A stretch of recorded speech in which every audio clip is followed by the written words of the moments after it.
हाय, good evening, नमस्कार, आदाब। मेरा नाम है आरजे राज। आप देख रहे हैं 397th episode of Nagpur most happening Facebook live show Raj Ki Baat. Chhatarpur farms presents Raj Ki Baat in association with Kamath and Durukar Wealth Manager. A big thank you to all my sponsors who make this show big, great, happening. Globus ITI Kamti, Licksters, the ice cream brand of Nagpur. Of course, Tricos, the chocolate brand, now going global, and of course, Joshi Security Systems, Yuva Foundation, and Servicing Bala. Also, a big mention for Mohan Enterprises. बहरहाल, आज एक ऐसे threat के बारे में, एक ऐसी तकलीफ के बारे में, एक ऐसी बीमारी के बारे में मैं बात करने जा रहा हूं जो शायद कोरोना वायरस से ज़्यादा हार्मफुल रहने वाली है।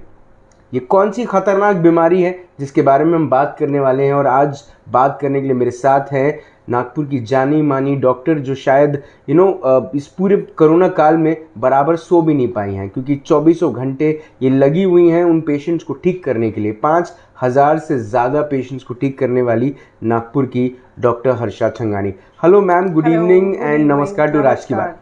मैम, 397th एपिसोड में आपका स्वागत है। Thank you so much ma'am.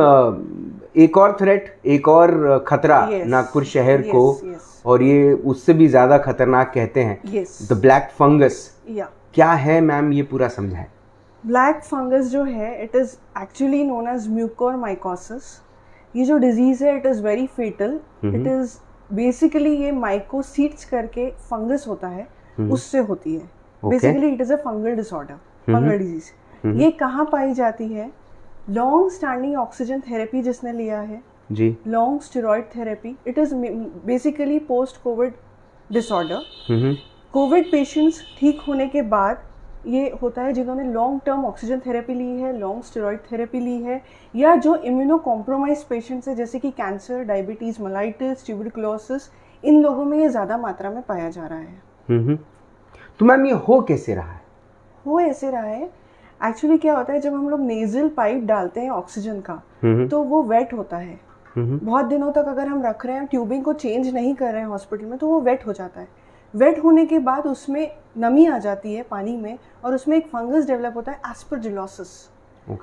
वो कन्वर्ट होता है म्यूकोरमाइकोसिस में, एक फंगस डेवलप होता है, और वो उसकी जो स्प्रेड है वो इतना फास्ट होता है कि फर्स्ट वो साइनसेस को अफेक्ट करता है नेजल, उसके बाद वो सीधा आई में जाता है। तो टू स्टॉप दिस हमको पहले ओरल स्क्रीनिंग करना है, और ऑन डिस्चार्ज जो नोट्स है, ऑन डिस्चार्ज बहुत पर्टिकुलर नोट्स उनको देने हैं पेशेंट्स को। मैम, अब ये जो कोरोना वायरस जिस हिसाब से फैला, पहले नंबर्स भी कम थे, उसके बाद मैम एकदम से एक ऐसी दूसरी लहर जो आई, उसमें बेड्स की प्रॉब्लम आई, उसमें वेंटिलेटर्स के इश्यूज आए, वहाँ पर रेमडेसिविर इंजेक्शन के इश्यूज आए। अब मैम, जब एक नई चीज़ निकल कर आती है, ब्लैक फंगस, तो जो लोग हॉस्पिटल से ठीक होकर घर आए हैं, ये तो मैम एक और थ्रेट हो गया उनके लिए। थ्रेट हो गया, लेकिन बहुत मायने में हम इसको कम कर सकते हैं। अर्ली अगर ये पकड़ में आ गई डिजीज, तो ये नॉर्मल मेडिसिन से ठीक हो जाएगी। लेकिन अगर ये लेट आती है, तो ये एग्रेसिव स्टेट में अगर आती है, तो उसका एक ही इलाज है, दैट इज सर्जिकल डिब्राइटमेंट एंड क्योराटेज। अच्छा, हाँ मैम, ये थोड़ी साधारण भाषा में समझाएं। सर्जरी करनी होती है, और उस एरिया को पूरा स्कूप आउट करके निकालना होता है। जैसे अगर कहीं फंगस हुआ है, समझो नेजल कैविटी में हुआ है, तो हमको उसको पूरा निकालना है, उस फंगस को पूरा डिब्राइटमेंट करना है। अच्छा, उसके बाद में एंटी फंगल ट्रीटमेंट पे रखते हैं, लेकिन एंटी फंगल जो है, इट इज़ हाईली नेफ्रोटॉक्सिक। तो अभी एम्फोटेरिसिन बी दे रहे हैं हॉस्पिटल्स में आफ्टर सर्जरीज, बट मैं आपको बताऊं कि एम्फोटेरिसिन बी भी शॉर्ट हो रहा है। उसके बदले की नेफ्रोटॉक्सिसिटी नहीं होना चाहिए, तो उसके बदले एक लाइपोसोमल एम्फोटेरिसिन आ रहा है, जिसको बोलते हैं एम्फीसिएटिन, वो यूज़ हो रहा है। But it is not prophylactic, वो बिल्कुल प्रोफाइलैक्टिक नहीं है। It is just they are using after the surgery. बाकी there are certain things which has to be done. अगर ये आपको कहीं भी थोड़ा सा भी दिखता है, तुरंत आप डेंटिस्ट को दिखाएं, बिकॉज इसमें मेजर रोल डेंटिस्ट का है। पहले वो आपकी ओरल कैविटी देखेंगे। कभी कभी क्या होता है, दांत हिलता है, पेशेंट ऐसे ही नॉर्मल एक्सट्रैक्शन के लिए चला जाता है। एक्सट्रैक्शन के बाद अगर खून नहीं निकला, ड्राई सॉकेट है, that means it is something different. अच्छा, हाँ, तो ये जो सबसे मेन रोल है it is with the dentist, उसके बाद आता है ENT, देन ऑप्थेल्मोलॉजी, एंड अगर if it reaches the brain then neurological. Ma'am ऐसे पेशेंट जो घर पर ही ठीक हुए हैं, होम Yes. आइसोलेशन रहे हैं और घर पर ही ठीक हो गए हैं, Yes. क्या ऐसे पेशेंट्स को भी नहीं, उन पेशेंट्स में क्योंकि उनको स्टेरॉइड थेरेपी लॉन्ग टर्म नहीं दी गई है, तो ऐसे पेशेंट्स में थोड़े चांसेस कम हैं। जी बट जो हॉस्पिटलाइज्ड हुए थे उस समय पे सेकेंड वेव में, उनमें ये ज़्यादा मात्रा में पाया जा रहा है, जो हमारा सर्वे है उस हिसाब से। हम्म तो मैं तो ये चाह रही हूँ कि वो पूरे जो पेशेंट्स हैं उनकी एक लिस्ट निकाल के उनको अवेयर करके उनके घर घर जाके चेक करना चाहिए, जो हमारी टीम है उसने, जी। ताकि अगर थोड़ा भी हमको कहीं मुंह में नेजल कैविटी में अगर थोड़ा भी स्पॉट दिखता है ब्लैक, तो we can definitely go it, छोटी मात्रा में वो कम हो जाएगा, बड़ा स्प्रेड नहीं होगा।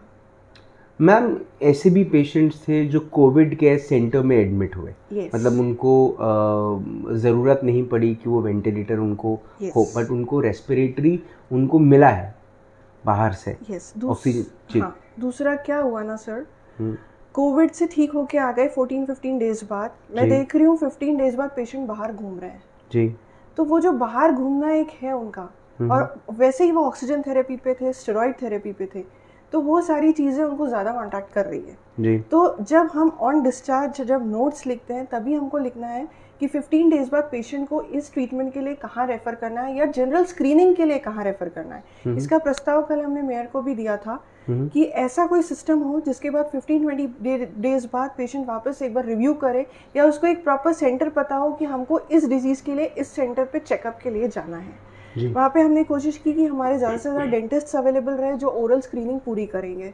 ओरल स्क्रीनिंग करेंगे, अगर ओरल में हमको कुछ उन पेशेंट्स में दिखता है तो definitely will refer it to some hospital, जो हम अभी एक म्यूकोरमाइकोसिस के लिए स्पेशल बनाने की तैयारी में है। मैम डॉक्टर VK उपाध्याय देख रहे हैं इस वक्त, आपको गुड इवनिंग बोल रहे हैं। Good evening. Doctor VK Upadhyay से भी मैं रिक्वेस्ट करूंगा अगर वो कोई सवाल यहाँ पर पूछें जो उनके हिसाब से ज़रूरी है लोगों तक सवाल का जवाब पहुँचाना, अगर सर भी कुछ पूछ लें तो वो डेफिनेटली हेल्पफुल होगा। मैम अब अर्ली डिटेक्शन की जो बात आती है, मैम क्या क्या सिम्टम्स देखने को मिलेंगे जिसके बाद तुरंत में लोगों ने सचेत होकर तुरंत में जाकर चेकअप कराना चाहिए? या तो दांत में बहुत ज़्यादा पेन होता है, दांत में कहीं एक जगह कोई स्पॉट दिखता है ब्लैक, मोबिलिटी आती है, जो साइनसेस है वहाँ थोड़ी सी स्वेलिंग आती है, रेडनेस होता है, एग्रेसिव स्टेज में फेशियल स्वेलिंग आती है पूरे फेस पे, सबसे ज़्यादा इंफ्राऑर्बिटल मतलब कि आंखों के नीचे आती है, टॉसिस, रेस्ट्रिक्टेड आई मूवमेंट्स, प्रोप्टोसिस, ये सारे उसके साइंस एंड सिम्टम्स हैं। मैम एक मैं न्यूज़ में देख रहा था कि गले के नीचे अगर लाल लाल हो जाए तो वो भी एक तरह का सिम्टम है? हाँ वो है, लेकिन ज़्यादा मात्रा में अभी मैक्सिला में पाया जा रहा है, मतलब कि ऊपर के जॉज में। अच्छा। हाँ, इस वेव में हमको ये देखने मिला है कि maximum patients are suffering with the upper jaws, maxilla. Upper jaw में दर्द होना शुरू हो जाता है? अपर जॉ में नहीं, पर्टिकुलर एरिया में दर्द होता है, फिर वो साइनस का भी पेन हो सकता है, दांत का भी होता है, एंड दैट उसका जो स्प्रेड है वो इतना फास्ट है कि अगर आज या कल हमको रेडनेस साइनसेस में दिखा तो third day definitely it will reach to the infraorbital tissues. Okay. या तो मतलब ऑक्सीजन से निकले और वेंटिलेटर पे पहुंचे? नॉट एग्जैक्टली, बट यस, अगर हमने उसका पूरा अवेयरनेस लिया। The major thing I would like to discuss here is, आप कोविड ट्रीटमेंट से जब आते हैं तो सबसे पहले अपना टूथब्रश डिस्कार्ड कीजिए। अच्छा, नया toothbrush? Yes, of course patients should use a new toothbrush. कहीं भी आपको पेन या स्वेलिंग आती है, immediately go for oral screening. क्या हो रहा है, ओरल स्क्रीनिंग जो एक चीज़ है वो छूट जा रही है जी। तो basically it has to be done to post covid patients. कल हमने यही प्रस्ताव रखा कि जितने भी कोविड पेशेंट्स हुए हैं जो हॉस्पिटल्स में हुए हैं, they should actually refer them to dentist after 15 days और टू ANT सर्जन। क्योंकि मैम ये जो आपका ऑब्जर्वेशन है ये बहुत अच्छा है और बिल्कुल सही भी है कि जो लोग हॉस्पिटल से आए ठीक होकर या कोविड के सेंटर से भी जो लोग आए, उन्होंने 14 दिन के बाद 3 दिन घर पर और आराम किया और 17वें 18वें दिन वो वॉक करने निकल गए, साइकिलिंग करने निकल गए, दोस्तों के साथ गेट टुगेदर्स में आ गए। हवा से और उन चीज़ों में नमी आई, थोड़ा सा मॉइस्ट हुआ तो it resulted into a moist fungus which is called as black fungus. तो मैम कोविड पेशेंट्स ने यस यू नो मैं ये ब्लैक फंगस से रिलेटेड नहीं बट कोविड पेशेंट्स जो होते हैं उनके लिए क्या हिदायत है, क्या सजेशन है कि 14 दिन के बाद भले वो होम आइसोलेशन में हो, भले वो हॉस्पिटल में हो, वो कहीं पे भी हो, सी जो उन्होंने क्या करना चाहिए? बाकी जो कंट्रीज है उसमें तो 14+3 मतलब 17 डेज का आइसोलेशन किया हुआ है जी हमारे यहाँ 14 डेज का है जी 14 डेज बाद मैंने जो ऑब्जर्व किया है 7 to 10 डेज वो लोग मेडिसिन लेते हैं पूरा फैबी फ्लू स्टेरॉइड्स एंड ऑल उसके बाद 14 डे उनको ऐसा लगता है हमारा कोविड खत्म हो गया 15 डे से दे यूज टू वॉक ऐसे भी पेशेंट्स देखे मैंने जो तुरंत 14-15 डे बाहर निकल गए मेरी एडवाइस यही रहेगी wait for 25 days after that you come out okay 25 दिन कम से कम इम्यूनिटी बहुत लो होती है and it basically it affects the immuno compromise patients जिनमें इम्यूनिटी थोड़ी सी कम है इसकी तादाद ज़्यादा हमें मिलती है जो डायबिटिक पेशेंट्स हैं उनमें मैम डॉक्टर वी के उपाध्याय कह रहे हैं कि post covid patients with diabetes and on steroid and oxygen therapy should go for a oral screening because they are more prone. Yes yes definite वही मैंने बताया कि they should actually go for oral screenings. Ma'am लेकिन यहाँ पर diabetes, thyroid, pregnancy, ये जहाँ पर अभी यू नो वैक्सीनेशन को लेकर भी इन सभी लोगों के लिए एक हर्डल था, यू नो इनको वैक्सीन मिलेगी कि नहीं मिलेगी, अब क्लैरिटी आ रही है कि ये भी वैक्सीन ले सकते हैं। लेकिन मैम इनके लिए इनको जब कोविड होता है और ये जब कोविड से बाहर निकलते हैं तो इनके लिए इनकी बॉडी के लिए एक डबल चैलेंज होता है, रिकवरी एक डबल चैलेंज होता है। उसमें मैम ये ब्लैक फंगस का आना मैम बहुत ज़्यादा बर्डन नहीं हो जाएगा? बहुत ज़्यादा बर्डन है, इसीलिए यही बोल रहे हैं कि कोविड को ही अर्ली डिटेक्ट करिए ताकि आपको लॉन्ग टर्म स्टेरॉइड थेरेपी पे ना जा सके आप, लॉन्ग टर्म आपको ऑक्सीजन थेरेपी ना लेना पड़े, ऐसी नौबत नहीं आए कि आप वेंटिलेशन पे जाए, मैकेनिकल वेंटिलेशन पे बहुत दिनों तक, क्योंकि वो ट्यूबिंग्स बहुत दिन तक रहती है हमारे इसमें। तो ये सारी चीज़ें नहीं होना चाहिए, इसीलिए मैं स्टार्टिंग से बोलते आ रही हूँ कि early detection is must. Ma'am early detection क्या ये चीज़ आप मैंडेटरी बोल रही हैं कि जो लोग Covid? Mandatorily, because you have secondary complications उसके बाद। अगर आप अर्ली डिटेक्ट नहीं हो रहे हैं, आपने अर्ली मेडिसिन नहीं स्टार्ट करी, 7-8 डेज आपने ऐसे ही निकाल लिए, उसके बाद बहुत से पेशेंट्स जो कोमॉर्बिडिटी वाले हैं definitely they land up into hospitals. Hospitals में फिर उनको लॉन्ग टर्म ऑक्सीजन लगता है, लॉन्ग टर्म स्टेरॉइड लगता है, ये सारी चीज़ें निपटने के बस 15-20 डेज बाद ही कुछ पेशेंट्स में हमने म्यूकोरमाइकोसिस देखा है। तो ये सारी चीज़ों को डिले करना है, अगर आपको नहीं लानी है ये सब चीज़ें तो early Covid detection is must. And what about black fungus? Black fungus में भी अर्ली डिटेक्शन इज मस्ट। अगर आपको कहीं थोड़ा सा भी दांतों में पेन हो रहा है, गो फॉर स्क्रीनिंग। ऐसा नहीं कि अरे दांत में ही तो पेन है, ऐसे ही हो जाता है, एंटीबायोटिक एनाल्जेसिक्स खा ली, नो, दांत में भी पेन हो रहा है ऐसे पेशेंट्स को तो गो फॉर स्क्रीनिंग, आपको स्क्रीनिंग करना है। अब मैम क्या हुआ है कि पिछले 2 महीने से, एक पूरा साल तो मैम घर में गुजर गया, अब पिछले 3 महीने से भी लोग घरों में हैं जी। ऐसे लोग और मैम पिछले साल एक और स्टडी निकल कर आई थी कि जो लोग पहले यू नो बीमारियों के लिए, जिनको बहुत जल्दी बुखार हो जाता था, सर्दी खांसी हो जाती थी, वायरल इन्फेक्शंस हो जाते थे, वो तुरंत डॉक्टर के पास भागते थे। मैम वो पूरा साल वो घर में रहे, परिवार के साथ रहे, उनको कोई प्रॉब्लम ही नहीं हुई, डॉक्टर्स के पास वो गए ही नहीं, ज़रूरत ही नहीं पड़ी उनको। अब मैम ये 3 महीने भी लोग घरों में रहे, तो ऐसे भी लोग हैं जिनको तकलीफ नहीं भी है लेकिन उनको कुछ ना कुछ तकलीफ उभर कर आ रही है सडनली, जिसमें से मैम एक दांतों का ओरल जो ओरल क्लीनिंग है या डेंटल केयर है वो निकल कर आ रहा है। अब ऐसे लोग जिनको कोविड 6 महीने पहले हो गया, अगर उनको 6 महीने के बाद सडनली दांतों में तकलीफ हो रही है क्योंकि वो पान खाते हैं, तो उनको मैम उनके लिए क्या?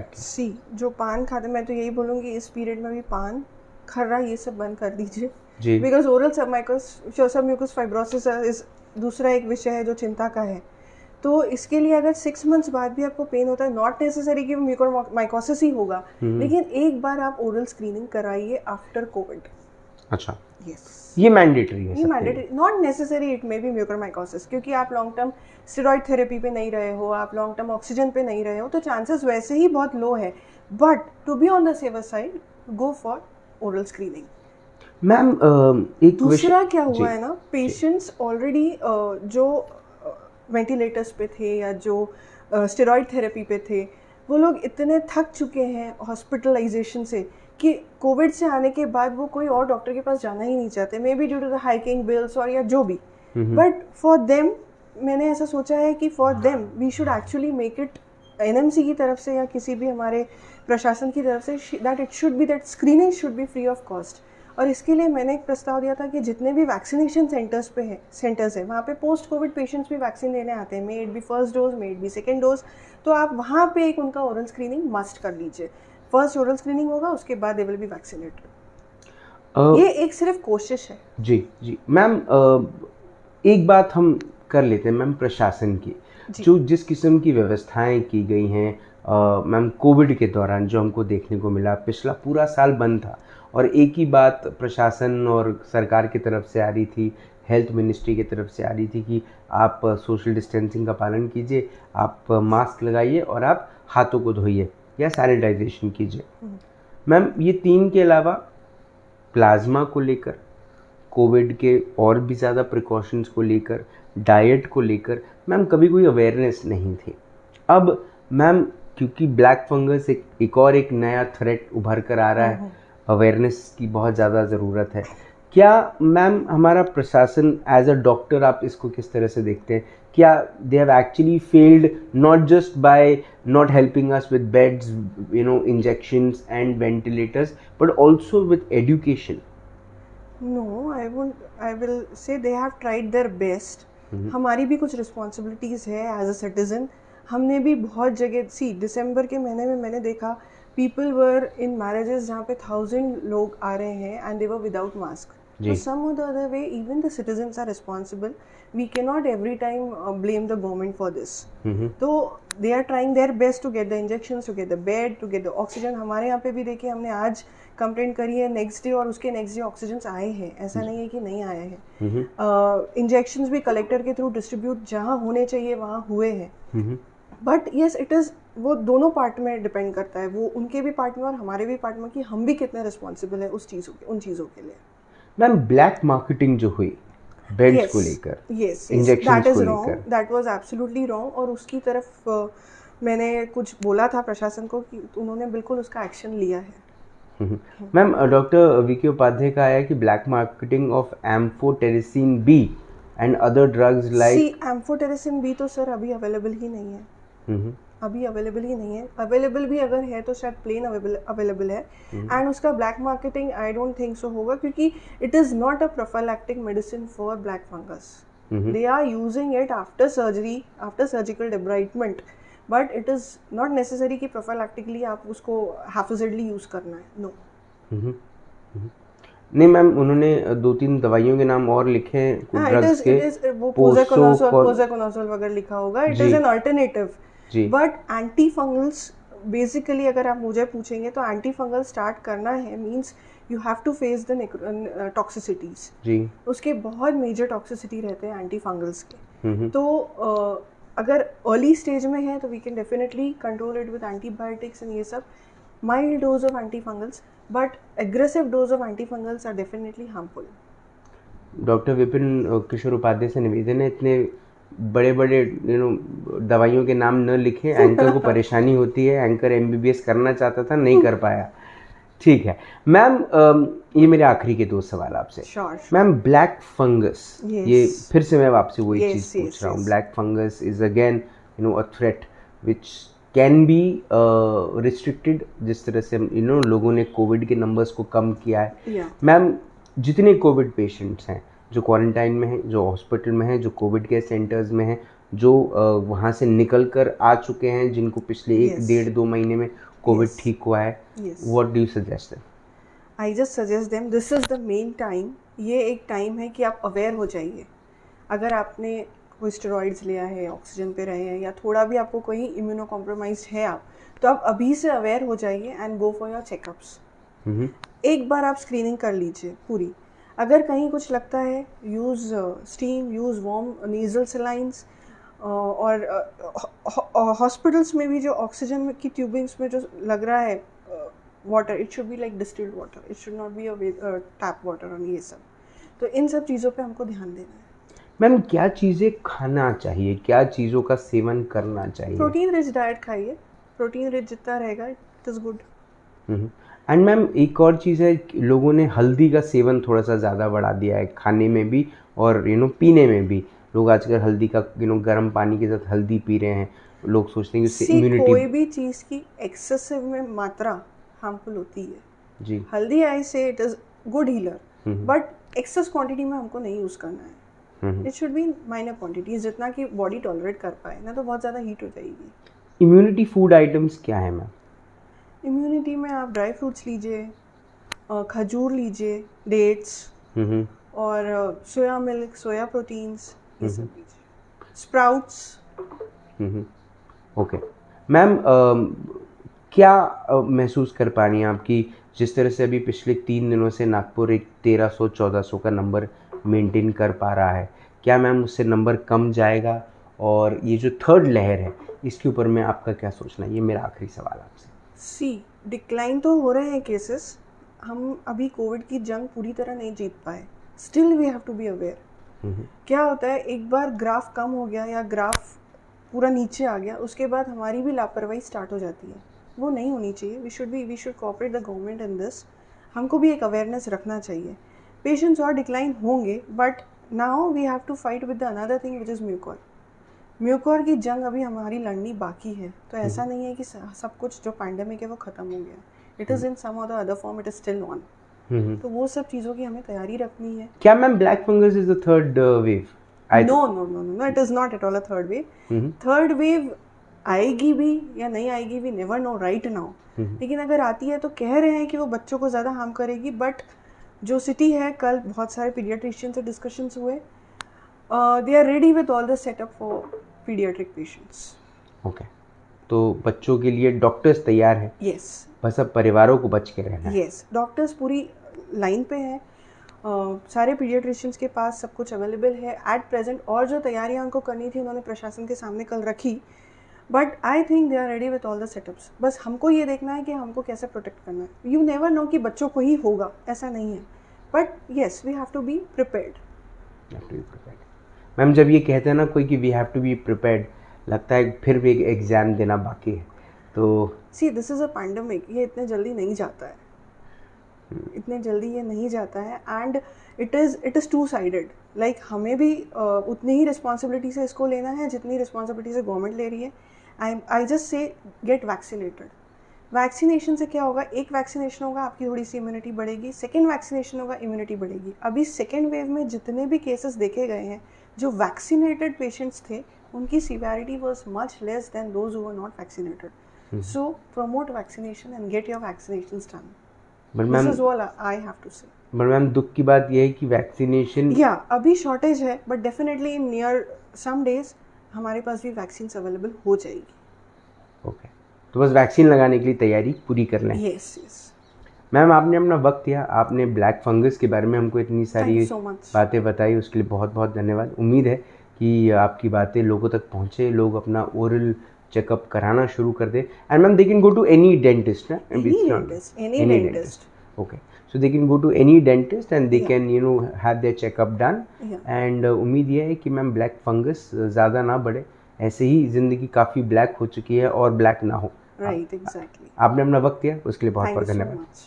वेल, आज राज की बात में डॉक्टर हर्षा चंगानी एक बात जो हम तक पहुंचाना चाहती थी, जो शायद हमको और भी लोगों तक पहुंचा देना चाहिए, वो है ब्लैक फंगस के बारे में। अब उसका जो मेडिकल टर्म है वो थोड़ा सा डिफिकल्ट है कहना। Black fungus is good for me and for all of us, but then it's not good for the body, है ना? क्योंकि अभी अभी हम कई ऐसे लोग हैं जो हॉस्पिटल से घर लौटे हैं और उनके मन में ये बात आ रही है, उनके परिवार के मन में ये बात आ रही है कि अब वो पूरी तरीके से ठीक है, लेकिन अगर उनको कोई तकलीफ़ हो या ना हो, उनका ओरल चेकअप आप प्लीज़ करवा लीजिए। जितने भी लोग क्वारंटाइन थे, आइसोलेशन में थे, कोविड केयर में थे, या फिर किसी होटल में थे या फिर किसी हॉस्पिटल में थे, अगर उनको कोविड हुआ है तो उन्होंने अपना डेंटल केयर, डेंटल चेकअप करवा लेना चाहिए। क्योंकि ये ब्लैक फंगस सिर्फ मुंह के अंदर नहीं रहेगा, ये ज़िंदगी में भी घुस जाएगा। तो इसके पहले ये ज़िंदगी में घुसे, हमें इसको बाहर कर देना है। Precaution is better than cure, है ना। और वैसे भी हम कोशिश तो यही कर रहे हैं कि हम अपने आप को प्रिकॉशन लेवल पर लेके चलें। जिस तरह से हम घर के बाहर नहीं निकल रहे हैं, वो भी एक प्रिकॉशन ही है ना। वैक्सीनेशन की शुरुआत होने वाली है अगले कुछ दिनों में। आप अपने आप को तैयार रखिएगा वैक्सीनेशन के लिए, अपने आप को रजिस्टर ज़रूर कीजिएगा और वैक्सीन कोई भी मिले ज़रूर लगवाइएगा। कल शाम को 5 बजे होगी मुलाकात इन राज की बात। तब तक आप अपना ध्यान रखें, सुरक्षित रहें, स्वच्छ रहें, स्वस्थ रहें, मस्त रहें, खुश रहें, लाइफ में पॉजिटिव बने, कोविड पॉजिटिव ना बने और ज़िंदा रहें। जय हिंद।